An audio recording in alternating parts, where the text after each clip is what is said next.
I'm back in here, and today I'm talking about the creation beliefs of the Mississippians. I really wanted to focus more on the belief systems of the Americas. I don't think we spent enough time talking about it. At least this channel hasn't. So I'm dedicating a lot more time to doing exactly that. So this is a way for us to get into the belief systems of this ancient people. These were people who were indigenous to the Americas prior to colonization, prior to that, what they would call decimation and the wiping out of a culture. These are the peoples that were here. So I'm going to go through a couple of things. I'm just trying to get the Facebook stream up and going as well. Let's see if we can get this going. And then I can get right into, kind of moving this thing along. Thank you for joining me, by the way. The creation myth of the Mississippians. Okay. Um, and this is some important stuff. I mean, we've taken a lot, like the belief system always says a lot about your people, man. Like, especially what your creation myth is, that kind of gets it going right off the bat, telling me who you are, kind of what you guys believe. So some of the important things I like to look at is what do you think about death, but what do you think about life? What do you think about the creation process? And that kind of gives me an idea of like who as people we're talking about, right? So I'm going to go ahead and get this one started. I think we're ready now. So I've got the YouTube part going, and give me one sec while I just kind of make sure I got my screen up. I like to be able to monitor the comment section, and I like to let a few people get in. It's always nice to get a couple people in. Let's view my channel, right? And there we go. There's the live. All right. Now, in particular, I like my YouTube screen over here for some reason, and I like to see Facebook just kind of right where it is. Let me go back to myself. Let me do that. Let's go home. So the way I'm going to address this is going to be pretty simple. I've kind of broken it out into the parts of the belief system I feel like were most important. And today I wanted to talk about the creation myth, like essentially what their genesis is. What do they think happens when life finally came about? Like, what is the process by which they saw life coming together?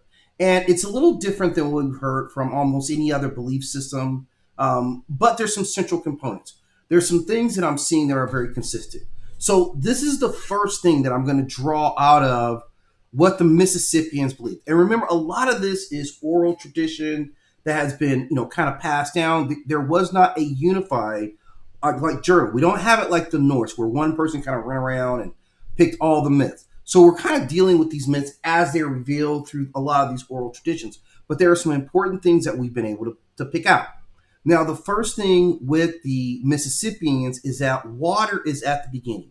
In fact, in the beginning, that's how they always start myths, right? In the beginning, there was only water. There was no land. There was no sky. There was no separation. This was just this creation. This was just this entity that existed.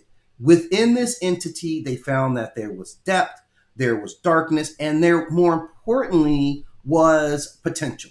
And these are important things. We want to understand who these people actually were. This is psychologically like attaching to the people. What does it mean that a people see water as the creation source? What does that say about the people themselves? Because obviously this is a very powerful relationship, and this would vary. There are obviously are representations of other things, but life, like we see it, is fundamentally the creation source. Now, the important thing to remember is that the act of life is a little different. When I talk about this belief system, again, the importance of water, we're going to see important things like river deities are going to be very important. Rivers will be channels for information. We'll talk about flood plains, like we see with Mesopotamia, or oceans. So this is what obviously these Mississippians, this is what they would have taken. So you can imagine what they thought of the river systems in Mississippi. And before I move on, I want a little context. What are the river systems like in Mississippi? The natural river systems. what kind of landscape are we talking about? Because this again will kind of reflect why the people believed what they believed and also how they did it. Now, the backbone, obviously, of the Mississippi is the Mississippi River. So this would make sense. This is no different than what we would see in North Africa and their association with the Nile. This is the largest river. This is one of the largest river systems in the world. So we can imagine that a people who lived in this region at this particular time would see the river as the source of all life. This is about 40% continental United States, and it actually covers, this is a major rift. It doesn't stay put, it moves, it reshapes the land around it. This is not just one point of a river. This is an entire river system. And this is important. This is the main artery. And the real network is both the Yazoo River, the Big Black River, the Pearl River, the Tombigbee River, and countless other creeks, bayous, and seasonal waterways. So imagine this. This is what we know about the landscape that these people lived in. And now we know that their cosmology centered around water being the source of all life. And we can see this depiction obviously in a river. And we'll talk about some of the river spirits that we already know about later on. But this is the genesis of the Mississippians. This is how they're seeing the world because of the influence of one of the largest river systems in the world. This is interconnected. This is water plants.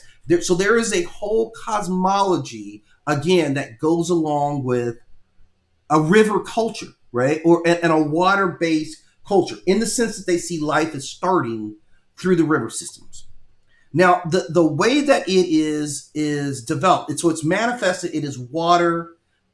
They accept flooding is normal. They accept, again, the richness of the soil. Like this is both. So this is like fluid change. This is fluidity. This is respect for cycles. These are all the things we know when people base their belief systems off of a river culture. This is what a Mississippian river culture would have been reflecting both in the landscape and the environment and what they were showing in their own belief systems, right? So these things are very, very consistent. Now, the process by which life and everything else comes requires an action. And that action is something dives into the water. Now, we say it's something that dives into the water because it changes per the mythology. These were various groups of people who were still reflecting the same ideology about creation, but the vessel of that creation changed it. In some stories, it was a muskrat. In other stories, it was a turtle. In others, it was a bird or other beings. That is not as significant as the fact that the various independent peoples of the Mississippi were still describing the same event. They were changing the creature or the vessel creature, which I'm sure had something to do with probably their own personal beliefs or their own particular region. So the story goes that this muskrat, this turtle, this bird, this creature dives into this unknown depth. And this is the key part. This is no small feat. It dives into these depths and it pulls back a small piece of land. Essentially, this is what happens. It dives into the water, and what it brings back is land. This is the first land that emerges. So there was nothing prior to this, right? Prior to this, there was nothing. Now, from this small piece of existence, this small piece of mud or sand or substance, whatever is retrieved, it is both small and it is both fragile. And this is very important to the psychology of the people. This also tells us what the people believe about their worldview. Land spreads, first of all, that structures form and the world becomes inhabitable. But first, they accept themselves as being from a planet or a place that is both very small and very fragile and needed to be nurtured. So this is very important. The river system, of course, being the primary nurture. But land would expand. The land would become inhabitable, right? So this is what this means. That it's more than just story. This is philosophy. That it was not empty. There was never a nothing. It is everything before it takes a form. This is what the water actually represents. So if we think about that, that gives us all the various, with water, obviously, it's the one thing that can take any shape, right? It can take any shape. Water can take gases, forms. It can physically shape. This is talking about the flexible nature ultimately of water. And obviously, other belief systems have referenced water being a creation, and we see physically right now the creation of life through water. So this absolutely makes sense. If you live in an area where there's bayous, where there's swamps, that is both an example of both decay, we see that, but also life regenerating. And that is the ultimate cycle. This is why we call swamps and rivers liminal spaces. It's particularly for this belief systems. That'll be important. Liminal spaces are where the barriers between realms become at its thinnest. And I am going to talk about, I think I'll get to in this video. No, I think I'm going to stick just to the creation system. We'll see how much time we go through. But I will talk about the worlds that correlate in this belief system. So back to this. Okay, so now with the river system and depth and water being potential, what that potential required was will and intelligence. So this was the creature who dove into the water. The various creature, be it the turtle, be it the muskrat, whatever it was. Something has to engage the chaos. And that's what this creature represents. It requires effort. It requires risk. It requires a descent into the unknown. So what we're seeing is a belief system that is saying that there was effort, there was intention upon the creation of the world that we live in. This was not a random happenstance. This was the product of a creature of will, putting that will into action. So will, potential of water and will created life as we see it now, or at least the formations of life.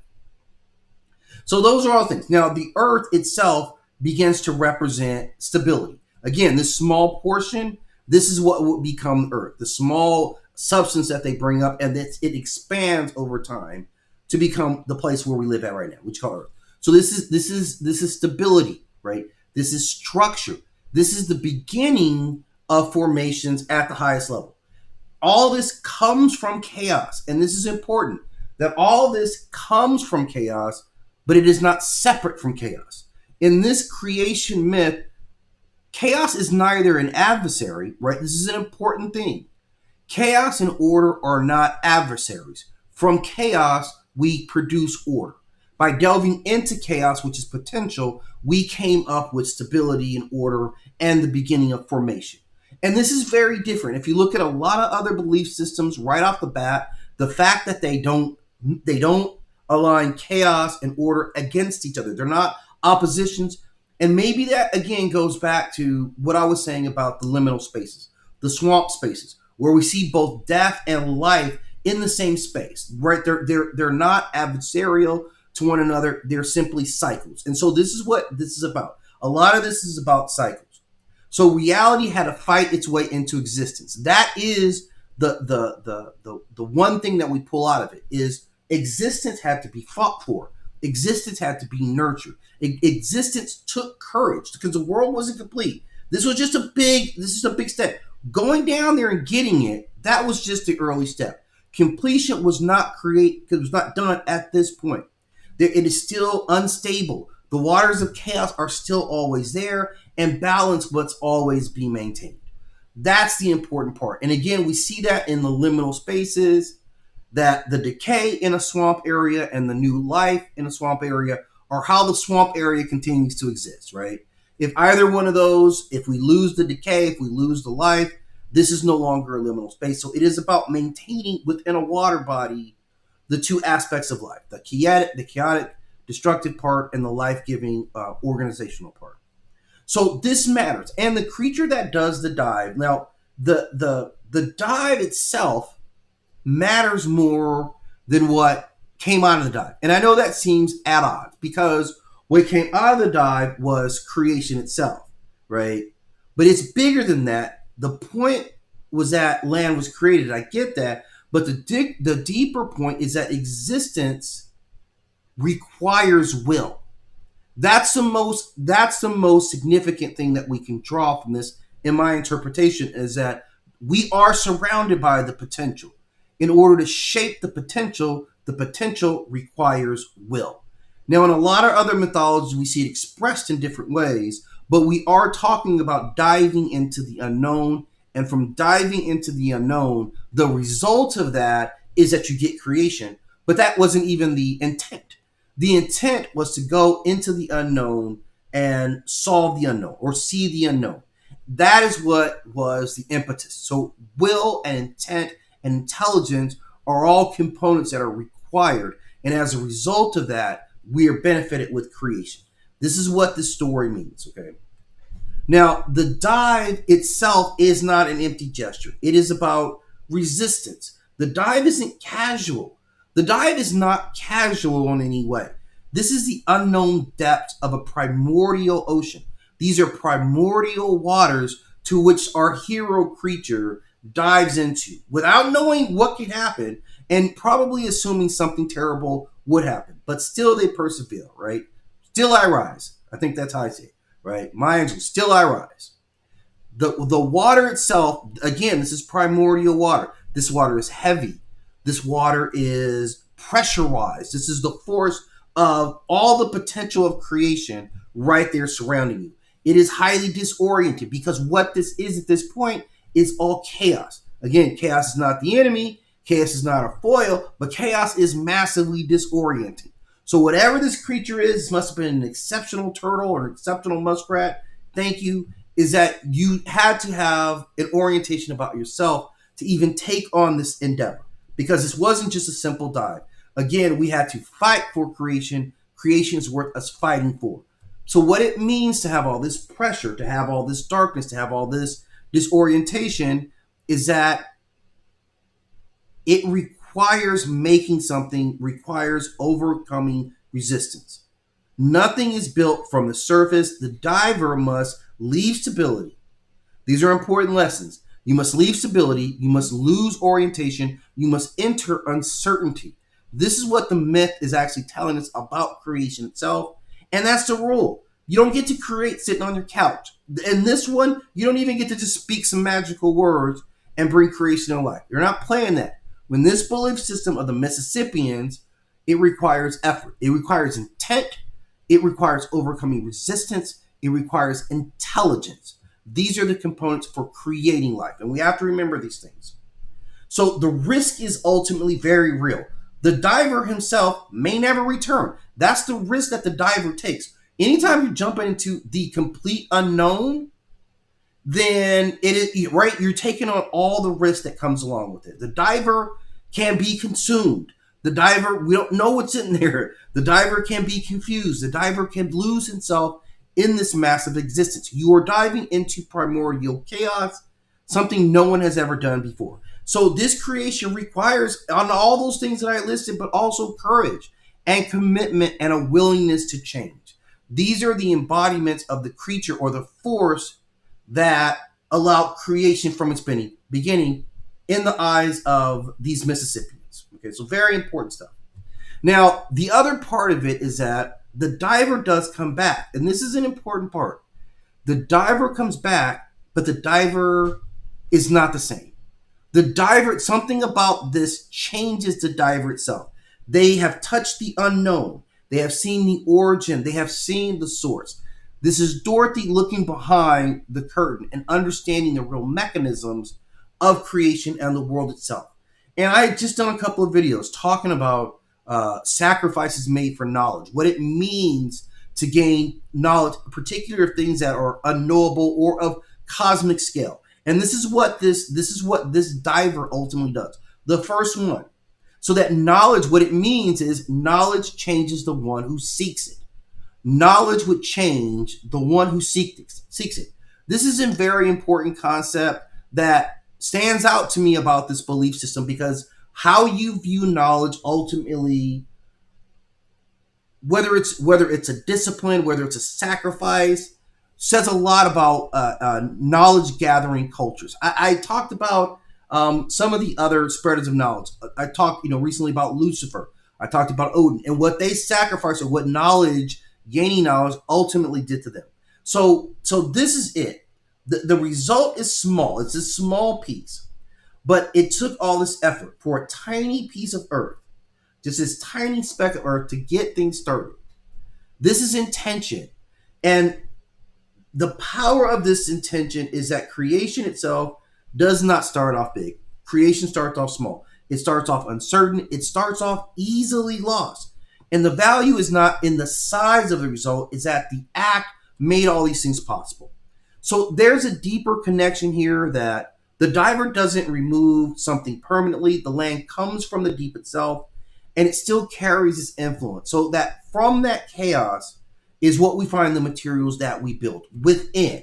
So the dive again was deeper within what they believe the source is, and in this case, it is truly water. So taking again that substance from the life-generating water, this is central to a people who would be empowered by their river system. This is a very important concept. Okay.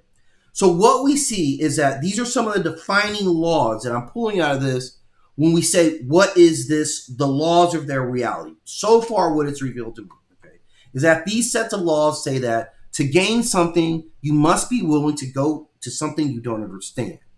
To build something, you must be able to pull it from instability. And to know something, you must face what resists you. These are all tenets that I see coming out of this belief system, and they're the very creation of life and what it took. Now, this internal messaging is definitely this: the deep equals typically fear, doubt, and the unknown. The dive itself is the confrontation. That is the courageous part. The earth is what you bring back, right? So the fear, the doubt, the confrontation, you bring back the earth. Every person must dive into their own depth to create something in reality. This is what we would draw out of this myth. So what I like about this mythology is it gives us a greater insight. Obviously, when we look at geographically what these people were living in this Mississippi river system, among the largest river systems in the world, and that they would see the river itself as a source of life. That's very consistent with other river or water cultures, and we see people do that around lakes, things like that. So water is essential in a lot of belief systems, and it makes sense for the Mississippians that they would hold their river and their water systems as the most significant. To go into this deepest, darkest part of the world, this is what you need to bring back reality. So face your fears, face the unknown. Within these depths is all the knowledge that we require. Also, that it's not symbolic that the first land is very small. It's very fragile and it expands over time. And what we draw from this is that great systems start small. Stability is grown. Stability is not given. And in this story, I think one of the most important things is that chaos is never defeated. Right? In this cosmology, we don't see emerging from this chaos being anything more than just what it is. You have to learn how to see through the chaos, but it is pure. The chaos rewards you. If you dive into the chaos, you accept the chaos is around you. This is the important thing. And if you can master manipulating the chaos itself, from that, you can make a creation. So all this stuff means that we're still under depth. We're still under development. We see no parts of it that are, as we would say, evil. Every part of it is on equal footing and equal terms. The deep itself is not evil. It is simply deep force. It is simply chaos. It is simply unknown. It is the source of creation. This is transformation and potential. So without the deep, without this unknown, nothing begins. Nothing begins without the chaos. So again, this is creation from chaos, not creation in opposition to chaos. So these are two different things. We still get order, and order must be maintained within a balance with chaos. Now, the philosophical structure of this world, and I'm going to talk about this. I'm going to do another live on this because I can probably go for 30, 40 minutes on that piece by itself. But the philosophy of this belief system says that the world has, the middle world, it has the upper world, and it has the depth. This is what comes out of this belief, out of this water transformation. The water is the result of those forces, the pressure from above and the pressure below. The bottom portion, the depth, bursting up, the sky portion of heaven, pressure from above. And so this is where we get everything. Humans are not first. This is the important things. Humans are not even creators themselves. We arrive after the system is already in motion. That's the important part. We inherit this balance and we don't define it, but it is our role to maintain it, to live within this balance. That's an important thing because we see it reflected in what we call those liminal spaces again, right? You can elevate this process here. We'll see it in other cycles that this belief system will rely heavily on storms, on floods, on growth cycles, because creation is happening all the time. And again, we look at the swampy, the liminal space analogy or component, and we see that, yeah, there's always life growing in these swamp areas. There's always decay going in these swamp areas. That is the cycle. That is the most symbolic component of this belief system that I've touched on so far, is that both of these components, both the life and the death, are in balance with each other. The order and the chaos are together, right? From death comes back to creation. So this is a heavy cycle. Again, anytime you're based down to vegetation cycles, your crops, when food grows, when the soil gets rich, you're developing calendar systems, how you live in tune with the world. So this is my first man. I can't even talk to it. This is my first Mythlab, delving into the cultures of this land, or a little bit deeper into this land, starting with the Mississippians. I'll probably be back tomorrow, maybe about this time. Yeah, I think I'll do it about this time.